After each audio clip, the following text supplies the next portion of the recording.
ቅዳሜ አይጾምም የምትሉ ሰዎች የዘንድሮ ጥምቀት የሚውለው ሰኞ ነው እና የጥምቀት ጋድ እሁድ ብቻ ነው እንጂ ቅዳሜ አይጾምም የምትሉ ሰዎች እውነታው ምንድነው?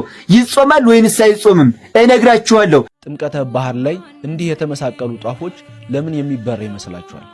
አንተ ወቱ መስዋዕት ጥምቀተ ባህር ላይ እንዲህ የተመሳቀሉ ጧፎች ለምን የሚበራ ይመስላችኋል? ይህ ሁሉም ጥምቀተ ባህር ላይ ይደረጋል። በተመሳቀለ እንጨት ላይ 4 ጧፎችን በማሰር አብርቶ ወደ ጥምቀተ ባህር ይለቀቃል። የዚህ ምሳሌ ጌታችን ኢየሱስ ክርስቶስ ሲጠመቅ ብርሃን መውረዱን ለማሳየት ነው። በተጨማሪም የሰው ልጆችን በመስቀል ላይ ሞቶ ለማዳን የዓለም ብርሃን የሆነው ጌታችን ኢየሱስ ክርስቶስ በሥጋ ተገልጦ በዮርዳኖስ ወንዝ በዮሐንስ መጠመቁን ለማሳየት ነው። ገሃድ ብለን ስንል በግልጥ የሚል ነው። የሚጋድ ስንል እሱ ቀደም እንዳልኳችሁ የአማርኛውን ይዞ ከግዕዙም ጋር ተስማምቶ የመጣ ነው። ለምሳሌ በግዕዙ አጋሃደ የሚል ግስ አለ። ከገሃድ ጋር ተመሳሳይ አጋሃደ። ይሄ አጋሃደ የሚለው ቃል ምንድነው? በሶስተኛ መደብ እንደዚህ ነው። ነገር ይከብዳችሁ ደግሞ ይከብዳችሁ ይሆናል። የሶስተኛ መደብ ነጠላ ቁጥር ጾታ ወንድ ግስ በሱ ነው የሚነሳው። ሂ የምንለው የእንግሊዘኛው እኛ ውእቱ የምንለው ውእቱ አጋሃደ ነው። አሁን አጋሃደ ማለት ውእቱ አጋሃደ እሱ ገለጠ ማለት ነው። አጋሃደ ማለት ገለጠ፣ አስገለጠ፣ አሳየ፣ ነገረ የሚሉ ሁሉ ትርጉሞች ሊኖሩት ይችላሉ። ከዛ ውስጥ ግን አሁን የፈለኩት ጋድ የሚለውም አብራችሁ እንድታውስ ስለፈለኩ አጋሃደ ማለት አጋደ ማለት ነው። አጋሃደ የሚለው አጋደ ማለት ይሆናል። ስለዚህ ጋድ ስንል ጋድ የሚለው ከዚህ ጋር የተያያዘ ነው። ይሄ ኢቲሞሎጂካሉን ነው አሁን ያየነው። የቃሉን አመጣጥ ስርወ ቃሉን አመጣጡን ያየነው። ይሄ መልካም። አሁን ቀጥሎ ልደትና ጥምቀት ሲሆን ዋዜማው መጾም እንዳለበት የሚነግረን በአብዛኛው ፍትሐ ነገሥት ብዙ ጊዜ ሲነገር ብዙ መምህራን ሊቃውንት ሲያነሱ ሰምታችሁ ይሆናል። 15 ነው። 15ኛው አንቀጽ ስለ አጽዋማት ያወራል። የአዋጅ አጽዋማት 7 ናቸው። ከነዛ ውስጥ በቁጥር የሚያንሰው በሌላው ነገር አለ የሚያንሰው በቁጥር የሚያንሰው የገሃድ ጾም ነው። በቁጥር ደግሞ የሚበዛው የሁዳዴ ጾም ነው። ስለዚህ የሁዳዴ ጾም አብይ ጾም ተብሎ ይነገራል። በሌላው መድኃኒታችን ኢየሱስ ክርስቶስም ስለ ጾመው ነው አብይ ጾም። ግን ስፋቱም ከሌሎቹ የበዛ ነው። ቀኑ ጾም ነው በእኛ ህይወት ውስጥ። የገሃድ ጾም ግን በትክክለኛው ካየነው 2 ቀን ነው። እሱም የልደት ዋዜማና የጥምቀት ዋዜማ ነው። ፍትሐ ነገሥቱ እነዚህ 2ቱ ቀኖች እንዴት እንደሚጾሙ በምልክት የምታዩበትን ላሳያችሁ። እናንተም እንድታዩት ስለምፈልግ እሱ ላይ ታዩታላችሁ። እሱ ላይ እንደምታዩት ስለነዚህ ስለ 2ቱ የዋዜማ ዕለቶች ነው አሁን እሱ ጋር የምታዩት። በግዕዙም ያለውን እንድታዩት ፈልጋለሁ፣ በአማርኛም ያለውን እንድታዩት ፈልጋለሁ። በመጀመሪያ ግዕዙን ይዩት። 566 ላይ ያለ ነው። አንቀጽ 15 ነው ብያችኋለሁ። እዛ ላይ ነው የምትመለከቱት። እሱ አሁን የምታዩት 566ኛው የሚናገረውን ነው። ምንድነው የሚለው? ረቡዓ ወአርበ በኩሉ ሱባኤ ዘእንበለ መዋዕለ 50 ወበዓለ ልደት ወጥምቀት ሶበሃብሩ ቦሙ የሚል ቃል ትመለከታላችሁ። ይሄ ቃል ምንድነው የሚለው ሲል አማርኛው እንደምትመለከቱት ምንድነው የሚለው? አንቀጽ ስንት ነው ብያችኋለሁ? 15 ነው።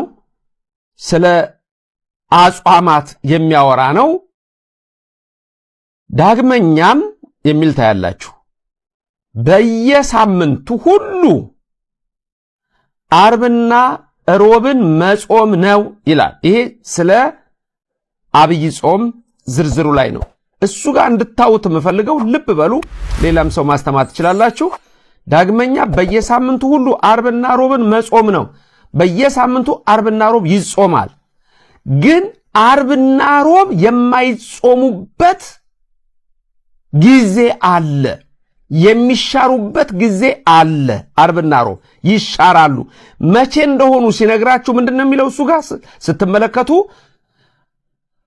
በዓለ 50 የልደትና የጥምቀት በዓል የተባበሩባቸው ጊዜ ካልሆነ በቀር እንደተጻፈው እስከ 9 ሰዓት ድረስ ይጾሟቸው ብሎ ስለ ጾሙ ይናገራል፣ ስለ ሮብና ዓርብ። እዚህ ጋር ግን የማይጾሙባቸው የሚሽሩት ስንት ነገሮች አሉ? 50 ቀኖች አሉ። እነዚህ 50 ቀኖች በዓለ 50 የሚባለው ነው። በበዓለ 50 ውስጥ ያሉ ሮብና ዓርብ ምን ይሆናሉ? ይበላሉ። እኔ በጣም የሚገርመኝ እሱንም እያያችሁ ልንገራችሁና ሰው ለምን ሁልጊዜ ጋሃር ላይ እንደሚከራከር አይገባኝም። እዚህ ጋር በበዓለ 50 ሮብና ዓርብ ይበላል ስጋ። አንዳንድ ሰዎች የእንትን ቀን ሮብ ለስበላ ትንሽ ሰቀቀኝ፣ እንዴት ሮብ ቀን ስጋ በላ ሰቀቀኝ። በበዓለ 50 ስታነክቷል ካገኘ ነው፣ እሱም የሚያገኙት ነው። በየከተማ ያላችሁት ቁርጥ ቤት ናችሁ፣ ሁሉ ቀን አለም እንዴ ገንዘብ ያላችሁ። ሌላውማ በአመትም አንድ ቀን ስጋ ይበላል። አሁን እዚህ ጋር የምትመለከቱትን ልብ በሉ እንግዲህ ህጉን ስታዩ ነው የምታውቁት፣ ህጉን ስትመለከቱ ነው የምትማሩት። ስለዚህ እሱ ጋር የምታዩት ምንድነው? በበዓለ 50 አንደኛ በበዓለ 50፣ ሁለተኛ የልደት ዋዜማ፣ ሶስተኛ የጥምቀት የልደት በዓል ሶስተኛ የጥምቀት በዓል ዋዜማዎቹ ወደ ጋድ ይለወጣሉ ማለት ነው። በእነዚህ ቀኖች ግን ይበላል ማለት ነው። ስለዚህ ሮብና ዓርብን በበዓለ 50ና የልደትና የጥምቀት በዓል በሚሆንበት ጊዜ ምን አድርጉ ነው የሚለው? ብሉ ሮብና ዓርብን ይላል። አሁን ዋናው ነገር ምንድነው? እሱ ላይ እንደምትመለከቱት እነዚህ ቀኖች ለምንድነው ብላችሁ ስትሉ በዋዜማቸው ጥምቀት በዋዜማቸው ጋድ ናቸው፣ ጋድ አላቸው፣ በግልጥ ይጾማሉ። ስለዚህ ሮብና ዓርብ ጥምቀት ሲውል ይበላል። የተበላበት ምክንያት ደግሞ ጋድ የሚለው ከሰባቱ አጽዋማት አንዱ በእነሱ ላይ ሕግ ስላለው ነው። ይህን እንደገና አሁንም በሌላ የሕግ የቀኖና መጽሐፍ እነማን እንደሆኑ ላሳያችሁ። እዚህ ላይ ደግሞ የምጨምርላችሁ ምንድነው? ቀኖቹ ላይ ነው። ስንት ቀን ነው የምጾመው? አሁን ለምሳሌ ጥምቀት አሁን ሰኞ ነው። መቼ ነው የምጾመው? ጋድን ሳምንቱ ሙሉ ነው የምጾመው? ዓርብ ነው የምጾመው? ቅዳሜ ነው የምጾመው? እሁድ ነው የምጾመው? ጾሜስ እንዴት ነው የሚለውን በጣም ማስተዋል ያስፈልጋል። ይህንን ጥቅስ ተመልከቱት። ይህም በፍትሐ ነገሥት ላይ ያለ ጥቅስ ነው። ምን እንደሚል አንብቡ። መንፈስ ቅዱስ በእኔም በእናንተ ላይ ይደር። መልካም። አሁን እሱ ጋር የምታዩት የአጽዋማትን ዝርዝር ነው የሚናገረው። እዚህ ጋር የአጽዋማትን ዝርዝር ሲናገር የሰባቱን አጽዋማት ሁኔታ ሲዘረዝር እሱ ጋር ከምትመለከቱት አንዱ የጋድ ጾም ነው፣ ወይም የጋድ ጾም ነው። የግልጽ ጾም፣ በግልጽ የሚጾም ጾም። እሱም ይሄ ጥያቄ ብዙዎችን ግራ የሚያጋባ ነውና ቢያንስ 1 ሚሊዮን ሰው እንዲማርበት ፈልጋለሁ። እናም ፈጣሪ ጤነኛ እጅ የሰጣችሁ ሰዎች እጃችሁን ፈታ አድርጉና ሼር እና ኮፒ ሊንክ፣ ላይክ፣ ሪፖስት እያደረጋችሁ ቪዲዮውን ለሁሉም እንዲዳረስ አድርጉልኝ። እናም ብዙዎቻችሁ ስትጠይቁኝ የነበረው ጥምቀት እንግዲህ ሰኞ ነው የሚውለው የዘንድሮ እና የጥምቀት ጋድ እሁድ ብቻ ነው የሚጾመው ወይንስ ቅዳሜም ጭምር ነው የሚጾመው እያላችሁ ነበር። እናም የጥምቀት ጋድ እሁድ ብቻ ነው የሚጾመው፣ እሱንም ከጥሉላት ብቻ እንጂ ከእህል አይደለም። ቅዳሜ እስካላችሁኝ ቅዳሜ አይጾምም፣ እሁድን ብቻ ነው እንጂ ቅዳሜን አንጾምም። ምናልባት አንዳንድ ሰዎች ቅዳሜንም ጨምራችሁ መጾም አለባችሁ ብለዋችሁ ሊሆን ይችላል።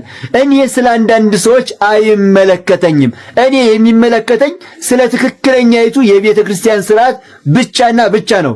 ስለዚህ ቅዳሜ አይጾምም፣ እሁድ ብቻ ከጥሉላት እንጾማለን። አይ ቅዳሜንም መጾም አለብኝ ካላችሁ ግን እሰየው ጾሙ።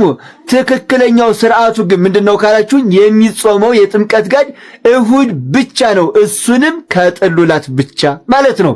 እናም ጥምቀት 2 ቀን ብቻ ነው የቀረው። ታዲያ ከስርዓት ጋር ተያይዞ ስለ ጥምቀት በጣም ጠቃሚ የሆኑ ማወቅ ያለባችሁን ነገሮች ልሰራላችሁ አስቤያለሁ። ፈቃደኞች ናችሁ? የእናንተን ፈቃድ ማወቅ ስላለብኝ ሁላችሁም ፈቃደኛ የሆናችሁ አዎ ስራልን እያላችሁ ኮሜንት ላይ ጻፉልኝ። ፈቃደኞች ሆናችሁ አዎ ስራልን እያላችሁ ጻፉልኝ።